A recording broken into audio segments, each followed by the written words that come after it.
I thought we started really well. I thought we were competitive. I thought we played with energy in the first 5 minutes. And then, when they kind of went on their first run, it kind of deflated us a little bit, which I'm not really sure why. But the offense, I think, for us, it starts on defense. And we, struggled, scouting report-wise. We struggled personnel. We struggled. What do you do when your coach throws the entire team under the bus after a devastating loss? Stephanie White just did exactly that following the Fever's 80-61 blowout loss to the Valkyries. This wasn't just any loss. This was an expansion team demolishing them for the second time this season. The worst part, this was Caitlin Clark's triumphant return from injury. The Fever had just dominated A'ja Wilson and the Las Vegas Aces, as well as Napheesa Collier and the Minnesota Lynx. While a sold-out Gainbridge Fieldhouse watched in disbelief, White made coaching decisions that left analysts scratching their heads. Then, in the post-game press conference, she pointed fingers at everyone except herself. Picture this. Just last week, the Fever were on top of the world, holding up their first Commissioner's Cup trophy. The team had found their rhythm and their identity. They absolutely dominated A'ja Wilson and the Las Vegas Aces, making one of the league's best players look ordinary. Then they outplayed Napheesa Collier and the Minnesota Lynx, proving they could compete with anyone. The future looked bright. The chemistry was clicking. Everything was falling into place. It's honestly been hard. I'm not going to lie to you.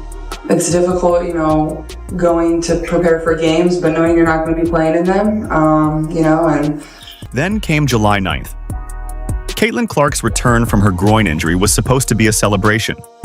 She had been sidelined for 5 games, including missing the Commissioner's Cup championship game that her team won without her.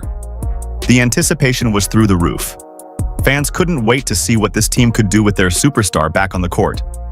The sold-out crowd of fans packed Gainbridge Fieldhouse expecting fireworks. The energy was electric before tip-off. Instead, they watched their team get demolished 80-61 by an expansion team that shouldn't even be competitive yet. The Golden State Valkyries looked like seasoned veterans, while the Fever looked lost and confused. This was the second time the Valkyries had beaten the Fever this season, but this one hurt differently.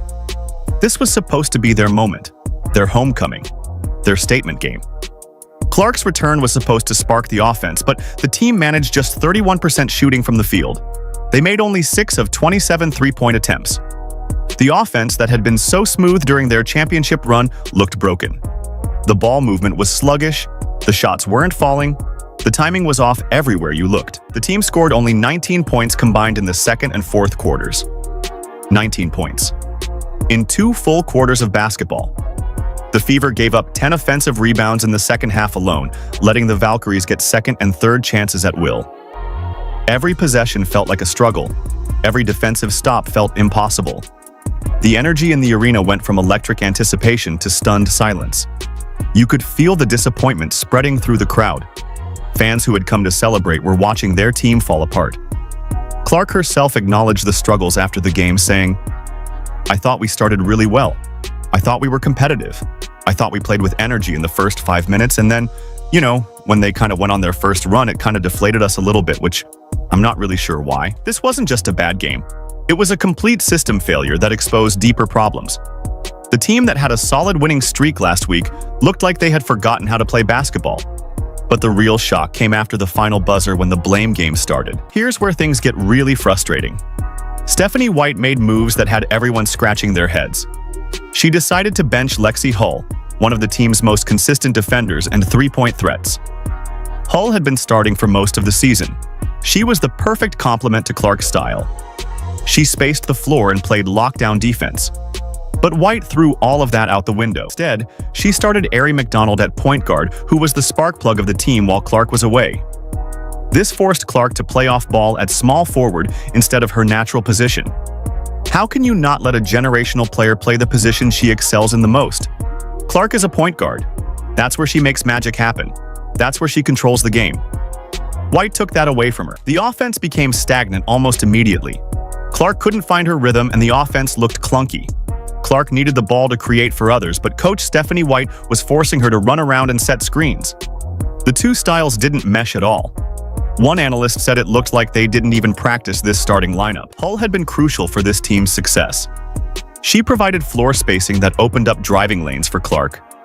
Her three-point shooting kept defenses honest. Her defense was solid and reliable.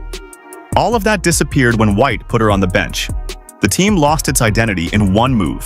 The Valkyries capitalized on every mistake while the Fever's new lineup struggled to find chemistry. The ball movement disappeared. The offense became predictable. Players were taking difficult shots instead of creating open looks. Everything that had worked during their championship run was gone. Even worse, White's rotations left Clark with limited minutes just when the team needed her most. This was Clark's first game back from injury. The team was struggling offensively. The crowd was getting restless. Clark's presence on the court was crucial for sparking something, but White kept her minutes restricted. Every time Clark sat down, the momentum died. The lack of ball movement hurt the most. The team couldn't generate easy scoring opportunities. They relied on contested shots instead of open looks for shooters like Hull and Mitchell. The offense that had been so smooth just weeks earlier looked broken beyond repair. These weren't small adjustments. They were fundamental changes that destroyed the team's identity. White changed the starting lineup, moved Clark out of position, and benched one of their most reliable players. The results spoke for themselves. A 19-point loss to an expansion team. But White's post-game comments would prove even more damaging than her tactical mistakes. What happened in that post-game press conference will have you questioning everything about leadership. Stephanie White stood at the podium and delivered comments that shocked fans and analysts alike. She looked directly into the cameras and blamed her players for the devastating loss. White said, "I was disappointed because I felt like there was a lack of competitive fire." She didn't stop there. She continued attacking her team's effort. "Our attention to detail was poor." These words hit like a slap in the face to players who had just given everything they had. But here's the problem. Well, she's a true pro, number one. She's always somebody that can kind of lighten the mood, which is really good as well. And for me specifically, she's a coach on the floor and in the locker room. I feel completely comfortable when Sid. She pointed fingers at everyone except herself. Meanwhile, Clark took responsibility in her own interview. She acknowledged the offensive struggles honestly. Clark said, "I thought we started really well. I thought we were competitive. But the offense, I think, for us, it starts on defense, and we, struggled, scouting report-wise, we struggled personnel, we struggled to do what the coaches asked of us." She took ownership of the team's failures. The contrast was stark. The star player showing maturity while the coach pointed fingers. Clark admitted they struggled to do what the coaches asked of us. She didn't blame anyone else. She looked for solutions instead of excuses. One analyst noted that White's comments about ball movement seemed to contradict Clark's style of play. The analyst said, "Clearly her philosophy on basketball does not suit Caitlin Clark." This raised serious questions about whether these two could work together successfully. This revealed a deeper philosophical clash between White's rigid system and Clark's natural style. White wants to control every possession. Clark thrives when she can create and adapt. These approaches don't mix well together. An analyst summed it up perfectly and said, "I think the Fever are getting very close to having to make a choice, and that is do they want to choose Stephanie White or do they want to choose Caitlin Clark?" The question everyone's asking, how can this team succeed when the coach won't own her mistakes? So here we are. The Fever just suffered one of their most embarrassing losses of the season. The blame game is in full swing. This loss exposed everything wrong with the current system. Poor coaching decisions, lack of accountability, a fundamental misunderstanding of how to use generational talent. This wasn't just a bad night. This was a complete breakdown of everything that makes this team special. The question isn't whether the Fever can bounce back. It's whether they can do it with Stephanie White still calling the shots. Players need to be in positions where they can succeed. That's not happening right now. We're almost at the halfway point of the season.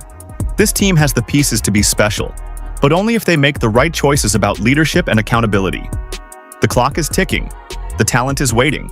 The question is whether anyone in charge will make the necessary changes. Despite this crushing disappointment, there's still hope for the Fever's future. Clark's talent is undeniable. In her first game back, she showed flashes of brilliance with 5 quick points and several assists. She can impact the game in multiple ways when given the chance. Aaliyah Boston's development continues to be crucial for this team's success. Her presence in the paint gives them a foundation to build around. Kelsey Mitchell's experience and scoring ability provide that vital offensive spark they need. Mitchell can create shots and make tough shots when the system works. The 2025 season offers a chance to build the right system around these incredible players and create something truly special. But the coach needs to build a system around her players instead of forcing her players to play her system. Let us know in the comments below if you think Coach Stephanie White is at fault. Like, subscribe, and turn on all notifications so you never miss out.